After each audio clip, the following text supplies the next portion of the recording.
अस्सलाम वालेकुम एवरीवन, कैसे हैं आप सब लोग? आप लोग सब खैरियत से होंगे और मैं हूं शगुफ्ता अली और वोकेशनल विंग सदर में आपको वेलकम करते हैं। हमने जो है वो रिएक्ट डॉट जेएस के अंदर अभी तक कंपोनेंट्स को गो थ्रू किया था और आज हम फंक्शनल कंपोनेंट को देखेंगे। फंक्शनल कंपोनेंट्स होते क्या हैं और आप कंपोनेंट कैसे बना सकते हैं।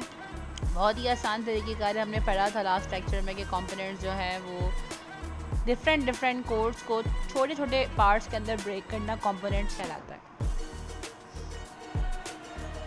आज हम इसको प्रैक्टिकली भी गो थ्रू करते हैं। सबसे पहले हमने यहाँ अपने रिएक्ट के फोल्डर में इंडेक्स डॉट जेएस की एक फ़ाइल बनाई हुई है और यहाँ पर हम कुछ जो है वो फंक्शंस इंपोर्ट कराते हैं। सबसे पहले तो हम रिएक्ट ले लेंगे।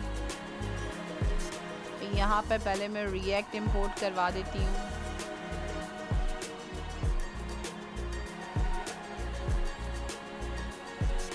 फ्रॉम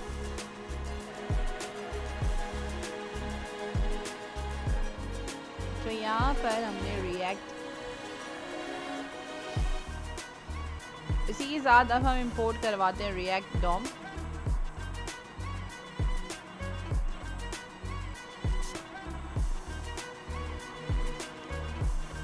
ओके,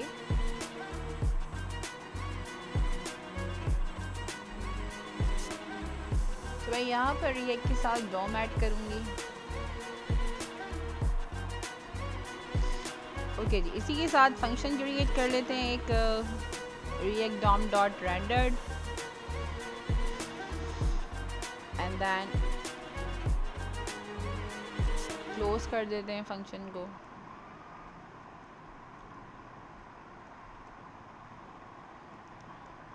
अब यहाँ पर आप जो भी फंक्शंस कॉल कराना चाहते हैं, सबसे पहले बाय डिफ़ॉल्ट तो आपने एक डिव बना के उसको क्लोज़ कर लेना है लाइक दिस वे।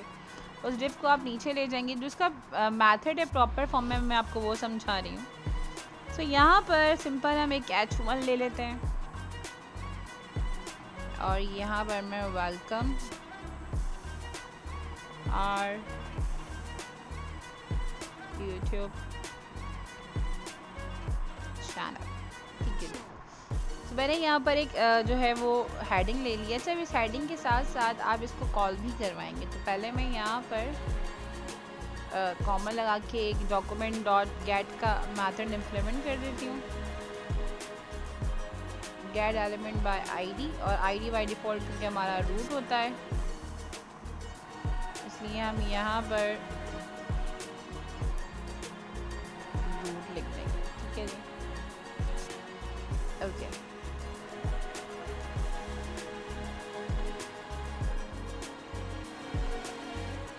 देन मैं इसको क्लोज कर दूँगी।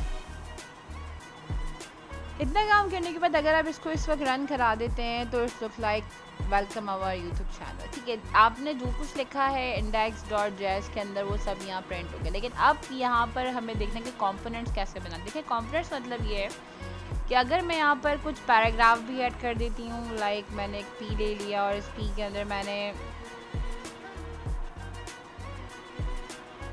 Don't forget to like and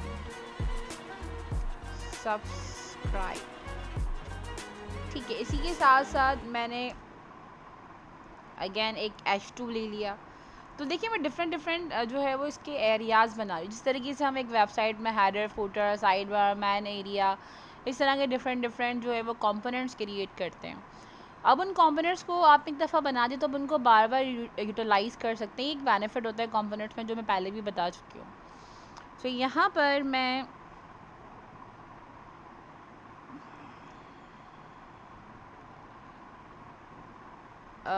press bell icon, ठीक है।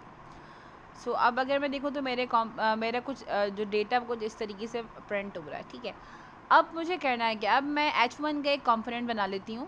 तो सिंपल मैं यहाँ पर सोर्स पर आकर एक लेफ़्ट क्लिक करके एक न्यू फाइल क्रिएट करूँगी। उस फाइल का याद रखिएगा, जब भी कोई फाइल बनाएंगे, जब भी कोई कंपोनेंट क्रिएट करते हैं, उसका पहला वर्ड जो होता है वो आप कैपिटल लेटर में रखते हैं .jsx, ठीक है जी। तो यहाँ पर मैंने कंपोनेंट क्रिएट किया। कंपोनेंट क्रिएट करने के बाद सिंपल आप जो है वो पहले इंपोर्ट अगेन इंपोर्ट आपने पहले रिएक्ट को इंपोर्ट कराना है, ठीक है।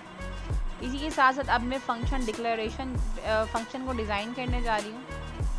तो यहाँ पर आकर सिंपल फंक्शन लिखते हैं और फंक्शन का नाम आप वही रखेंगे जो आपने कंपोनेंट का नाम रखा है। तो मैंने यहाँ पर फंक्शन का नाम हेडिंग रख दिया है और मेरा एक फंक्शन मैंने यहाँ पर क्लोज किया, ठीक है। इसी के साथ देखिए फंक्शनल जिस तरह से आपने जिन्होंने जावास्क्रिप्ट पढ़ी उन्हें पता होगा कि फंक्शंस किस तरीके से, ये this is the basic method if you are creating a function, ठीक है जी। तो यहाँ पर सिंपल रिटर्न बता रहा है आपको एंड देन आप रिटर्न को भी क्लोज कर दें इस तरीके से, ठीक है जी। इसी के साथ साथ अब आप सिंपल एक्सपोर्ट पर आ जाएं, क्योंकि जो आपने बनाई है उसको आप कहीं और ग्लोबली कॉल कराएंगे तो उसको पहले बाय डिफ़ॉल्ट जो है वो एक्सपोर्ट करना ज़रूरी है। तो यहाँ पर मैं हेडिंग को एक्सपोर्ट करना चाह रही हूँ, ठीक है।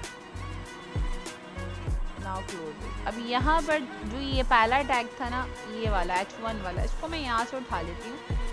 मैंने इसको कंट्रोल X से कट कर दिया और मैं इसको H1 में ले जाके मतलब रिटर्न के सेंटर में उसको कंट्रोल V से पेस्ट कर दिया। नाउ दिस, ये मेरा पहला कंपोनेंट बन चुका है जिसका नाम हेडिंग था।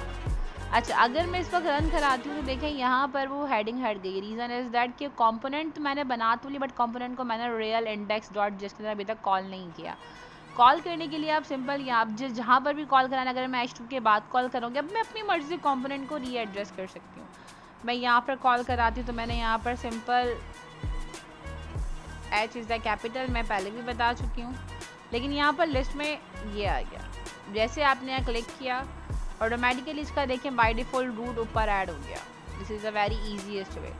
सिंपल अब मैं इसको रन कराऊंगी। देखें वेलकम आवर यूट्यूब चैनल। मैंने कंपोनेंट बनाया कहाँ था, मैंने कंपोनेंट को, अच्छा अब मज़ेदार बात क्या है कि अगर मैं इसी कंपोनेंट को 2 से 3 दफ़ा कॉल करती हूँ, ये देखें मैंने इसको कॉपी किया, फिर मैं इसको यहाँ पर लेकर आ गई, मैंने इसको पेस्ट कर दिया, फिर मैं इसको ऊपर ले गई, तो I can easily make a multiple components. अब मैं ये देखें इतनी आसानी से मैंने एक ही कंपोनेंट को बनाकर मल्टीपल टाइम कॉल कर लिया। तो ये this is the very easiest method. Functional component इस तरीके से बनाए जाते हैं और इस तरीके से आप बहुत सारे कंपोनेंट्स बार बार क्लिक कर सकते हैं यूजिंग दिस सिंपल मेथड।